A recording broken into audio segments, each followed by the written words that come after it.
Big Boss Malayalam season 7 live അപ്ഡേറ്റുകളിലേക്കാണ് പോകുന്നത്. Morning task ആയിരുന്നു ലൈവിൽ നടന്നത്. ബിഗ് ബോസ് ഹൗസ് ഒരു കപ്പലാണെങ്കിൽ അത് മുക്കാൻ ശ്രമിക്കുന്നതും രക്ഷിക്കാൻ ശ്രമിക്കുന്നതും ആരാണ് എന്ന് പറയണം. രണ്ടു പേരുകൾ പറയണം. ഇവിടെ അനീഷ് സ്വാഭാവികമായിട്ടും പറഞ്ഞത് നമ്മുടെ ഷാനവാസിന്റെ പേരാണ്. ഷാനവാസ് ആണ് കപ്പൽ മുക്കാൻ ശ്രമിക്കുന്നതെന്നും ഞാനാണ് ഈ കപ്പലിന്റെ രക്ഷകനെന്നും അനീഷ് പറഞ്ഞു. പിന്നെ പേരിന് ക്യാപ്റ്റൻ ആര്യന്റെ പേര് ഒരു രക്ഷകൻ ലേബിൾ കൊടുത്തിട്ട് അനീഷ് പറയുകയുണ്ടായി. ഷാനവാസ് പറഞ്ഞ പേര് മുക്കിത്താഴ്ത്തുന്ന അപ്പാനിഷർത്താണ് പറഞ്ഞത്. അപ്പാനിഷർത്തിന്റെ പേരാണ് മുക്കിത്താഴ്ത്തുന്ന ഒരു ഇതിൽ പറഞ്ഞത്. പിന്നെ ജിസേലാണ് മുങ്ങാൻ പോകുന്ന ഒരു കപ്പലിനെ രക്ഷപ്പെടുത്തുന്നതെന്ന് ഷാനവാസ് പറഞ്ഞു. നെവിൻ ഇപ്പോഴും പറയുന്നത് മുക്കിത്താഴ്ത്തുന്ന അനീഷാണ്. പിന്നെ അതേപോലെ തന്നെ രക്ഷപ്പെടുത്താൻ ശ്രമിക്കുന്നത് ജിസേലാണ് എന്ന് പറയുന്നുണ്ട്. സുന്ദരിയായിട്ടുള്ള ജിസേൽ എന്നൊക്കെ പറഞ്ഞിട്ട് പറയുന്നുണ്ട്. അതേപോലെ അനുമോള് പറയുന്നത് അക്ബറാണ് ഈ ഒരു കപ്പലിനെ മുക്കിത്താഴ്ത്താൻ ശ്രമിക്കുന്നത് എന്നുള്ളതാണ്. രക്ഷിക്കുന്നത് അഭിലാഷാണ് എന്ന് അനുമോള് പറയുന്നുണ്ട്. ശരത്തിന്റെ ആയിരുന്നു കേട്ടോ ഇത്തിരി ഷോക്കിംഗ്.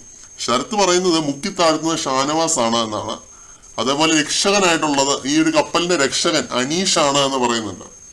അപ്പാൻ ശരത്ത് ഒരിക്കലും അനീഷിന്റെ പേര് അവിടെ ഒരു രക്ഷകൻ എന്ന ലേവലിൽ പറയുമെന്ന് ഒട്ടും പ്രതീക്ഷിച്ചില്ല. ശരത്ത് അക്ബറിന്റെ പേര് പറയുമെന്നാണ് ഞാൻ പ്രതീക്ഷിച്ചത്. പക്ഷെ അനീഷിന്റെ പേര് പറഞ്ഞു. ചിലപ്പോൾ ഇന്നലെ ആ ഒരു വഴക്ക് കഴിഞ്ഞിട്ട് ആശ്വസിപ്പിച്ചത് കൊണ്ടായിരിക്കാം അനീഷിന്റെ പേര് അവിടെ പറഞ്ഞത്. പിന്നെ ഇവരെല്ലാവരും തന്നെ അറിയാമല്ലോ, എല്ലാവർക്കും ഓരോ ഫേവറേറ്റ്സ് ഉണ്ടാവും. ആ ഫേവറേറ്റ്സിന്റെ പേരാണ് ഈ മുക്കിത്താഴ്ത്തുന്ന ഒരു ലേബിൾ കൊടുത്ത് പറഞ്ഞത്.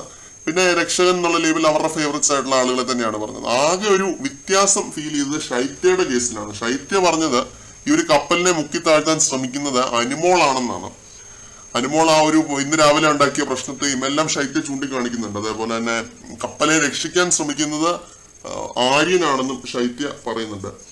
അങ്ങനെ ഒട്ടുമിക്ക എല്ലാവരും ഇവര് ഫേവറസം തന്നെയാണ് കാണിച്ചത് ഈ ഒരു ടാസ്കിനകത്ത്. ഫേവറസം കാണിക്കേണ്ട ഒരു ടാസ്ക് ആണ്. ടാർഗറ്റ് ആരാണെന്ന് വിളിച്ചു പറയുന്ന ഒരു ടാസ്ക് ആണ്. അതുകൊണ്ട് എല്ലാവരുടെയും കാര്യങ്ങളൊന്നും ഞാൻ പറയുന്നില്ല.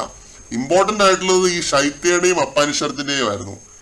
ഇതാണ് ബിഗ് ബോസ് എന്ന ഗെയിം. ഓരോ ദിവസവും പേഴ്സ്പെക്റ്റീവ്സ് മാറിക്കൊണ്ടിരിക്കും. കളികൾ മാറിക്കൊണ്ടിരിക്കുന്നതിനനുസരിച്ച് പേഴ്സ്പെക്റ്റീവ്സ് മാറിക്കൊണ്ടിരിക്കും. കൂടുതൽ ലൈവ് അപ്ഡേറ്റുകളുമായിട്ട് നമുക്ക്